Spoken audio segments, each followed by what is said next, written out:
Welcome back to Hardball. If you believe Romney campaign advertising, you think that the president wasn't looking out for you. As for the Obama campaign, well, they imply Romney's different. The New York Times reports today that negative advertising is alive and well in, and it's all about describing your opponent in terms voters can't relate to. In other words, make him different than you and I. Well, 10 or so battleground states are being pelted with negative TV ads right now. The top markets this week are Ohio, Virginia, Florida, North Carolina, and Nevada, all there on that map. With me are two men with experience in political ads, Democrat Steve McMahon and Republican Michael Steele. There you are, gentlemen, both friends of mine. So here we go into this. We're going to study the power of these ads in a somewhat objective way. For a taste of what the Obama campaign wants you to know about Mitt Romney, take a look at this recent ad. This is how they want you to see the guy.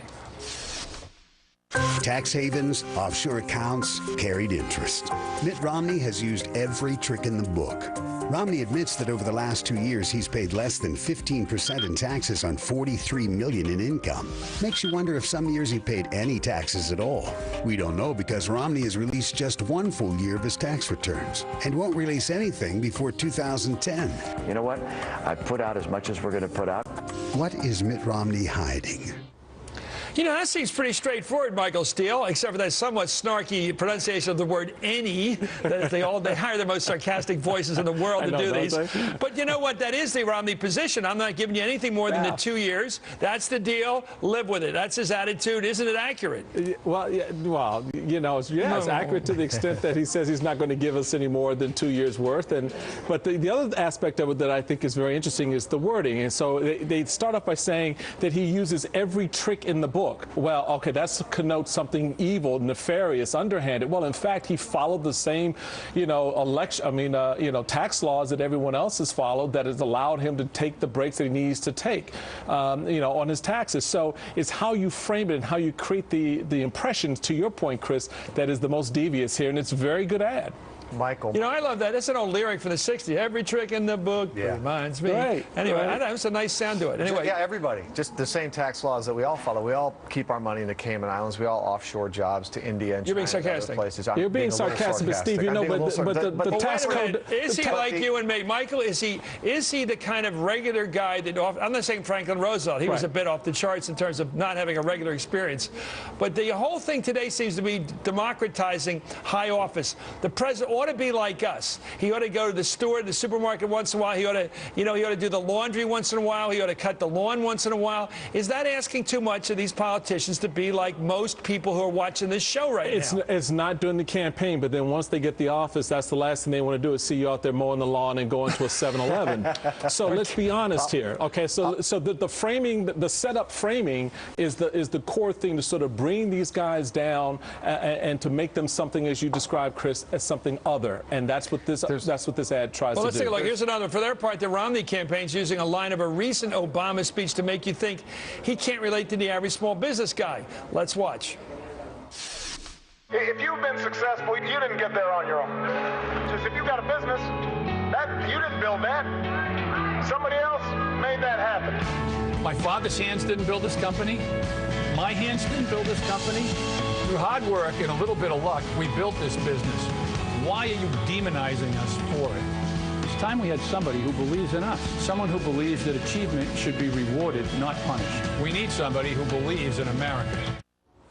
You know, to me, I'm sorry, Michael, we will fight over this. I think that's an absolute lie, that ad. Obama never said that somebody else got your job for you. He simply said the roads and the bridges that get people to your business or get your business's product out, you didn't build. And that's true of every home developer, everybody who runs a grocery store. Yeah. You need the basic facilities of the public sector. And ironically, the person that they trotted out to do that ad, apparently, according to a report I read last night, a DNC Truth Squad report, was himself the beneficiary of government loans to build the business that he's talking about his father building. And then he said, well, of course I used government loans. Of course somebody else helped me. That's the American way. I'd be a fool if I didn't. You're absolutely right, Chris. They took it out of context. But that's not the point. He was talking, excuse me, what is the one point? second.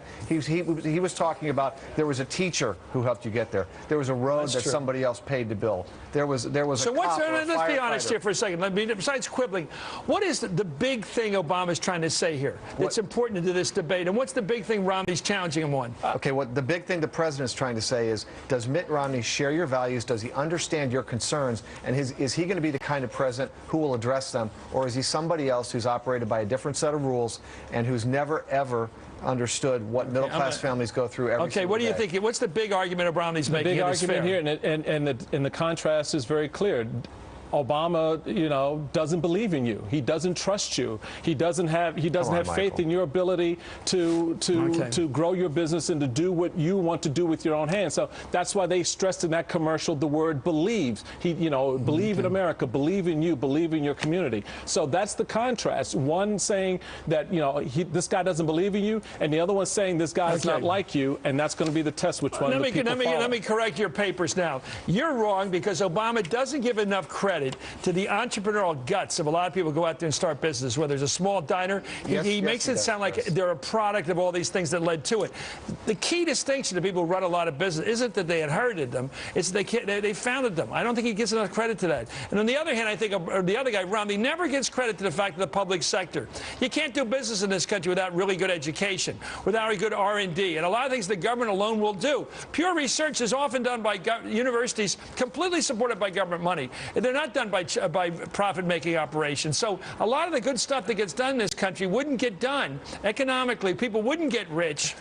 Jobs wouldn't have gotten rich without the internet. But Chris, right? Chris, that has nothing to do with the political ads that you played. That's the point. But that's exactly what Obama was saying. You have to do analysis of the ads. That's what the ads are going to something other than the core of what you talked about. Michael, if you look at what the president actually said, he was talking about the teacher who helped educate you. He was talking about the road that was built by taxpayers to get through building. He's not taking anything away from the business. You know why? So what? Let me take the Democratic side here, which I occasionally do. These guys keep voting against every damned highway construction bill there is out there. Every time the president talks infrastructure, they chuckle. And I don't think he should chuckle. Anyway, Eisenhower was the big road man, remember? And Lincoln was the great railroad man. And, Kennedy was the great spaceman, but so was Johnson and so were other people.